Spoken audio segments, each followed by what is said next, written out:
In this video we'll be buying, customising, maxing out and reviewing the Hakuchou Drag. Now I hope you're ready for 7 minutes of pure concentration. The sort of concentration that's usually reserved for doing a big fart after a heavy curry. And that's because today we're testing this, the Hakuchou Drag. Now it's not on offer this week, but it is the LS Car Meet premium test ride, so I thought now would be a good time to do this review. And that concentration is needed because this is the fastest land vehicle in the game. And I know some people will be saying, well, what about the Western Reever? That's got a higher top speed. Well, yes, the Western Reaver does have a higher top speed, but that's based entirely on a glitch and you can't do it all the time. And I can tell you now that the time that this thing put in is a hell of a lot quicker than the time the Western Reaver put in. I'll add a link to the review of the Western Reaver at the end of this video for you. So you can pick this thing up. The base bike is just over 900,000, which is not too bad, but by the time you've fully upgraded it with HSW and mods, it will have set you back about 2.5 million. And I think that's good value for reasons that we'll go into shortly. Now, customization wise, there isn't really much you can do. There are a few fairings that make it look a bit uglier and a few liveries that make it look a bit less ugly. But let's be honest, you don't buy this thing for the look. You buy this because it's the undisputed king of the time trial. If you're wanting to either standard or the HSW time trials, this is the only vehicle you need to do all of them, and it makes them easy. And you will earn your money back surprisingly quickly just by doing both of those time trials on one of these. And if you want to see a video on how to do the time trials, there's a link up here. Now I've got to admit, some of the early laps while I was trying to do this didn't really go quite to plan.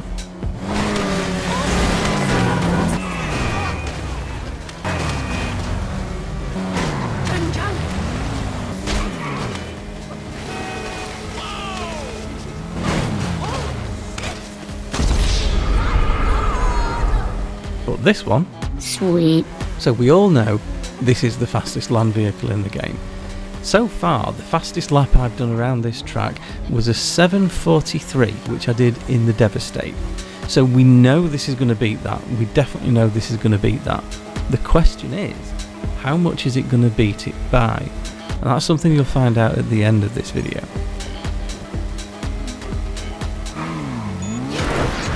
So let's just get around the rest of the track and get to one of the other bits that I'm sure you want to see, which is the top speed test.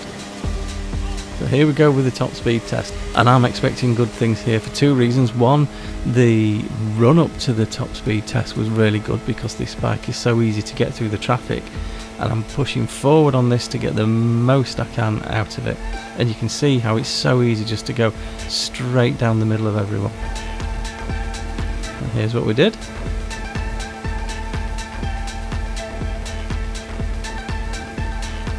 So let's look at final thoughts and review. Do I think this is worth buying? Absolutely. This is a definite, really, really good buy, whatever stage you're at in the game. This actually is a really good vehicle to pick up as one of the ones when you first start the game, when you're selecting it, when you start with the Criminal Enterprise update pack. And that's because early in the game, this is a really good and really quick way to get around the map. So it's also worth buying just for the fact that you can earn the money back so quickly doing the time trials. It's great fun to drive through the traffic, it's incredible. It's really, really grippy. What you'll find is if the back end does step out, it's really easy to bring it back into line. And it's very, very easy to get through traffic. It's not quite as maneuverable as some of the other bikes, but it's definitely maneuverable enough. But one thing, as I said at the start of this video, you really do need to concentrate, just because it is so quick. The cars appear out of nowhere, so you need to be really paying attention to what's happening up in front to make sure you don't crash into anyone. And through traffic, you'll see again as we go over the bridges, it just carves through the traffic. You can go through the middle, round the edge. It's just such a fantastic thing to work with. So as we come over the bridge, we'll have the final time shortly. As soon as we get over here, I'll pop that link up to the Western Reever so you can compare it with that, and we'll get some more reviews up for the rest of this week's offer cars over the next couple of days. And here's the final time. As you can see, that is over a minute faster than the Western Reaver, and it's almost 40 seconds faster than the incredible lap that was put in by the Devastate. So whichever way you look at it, this thing is excellent value for money, and it's an absolute must buy for anyone at whatever stage you're at in the game. So I hope you found this useful, and I'll see you in the next one.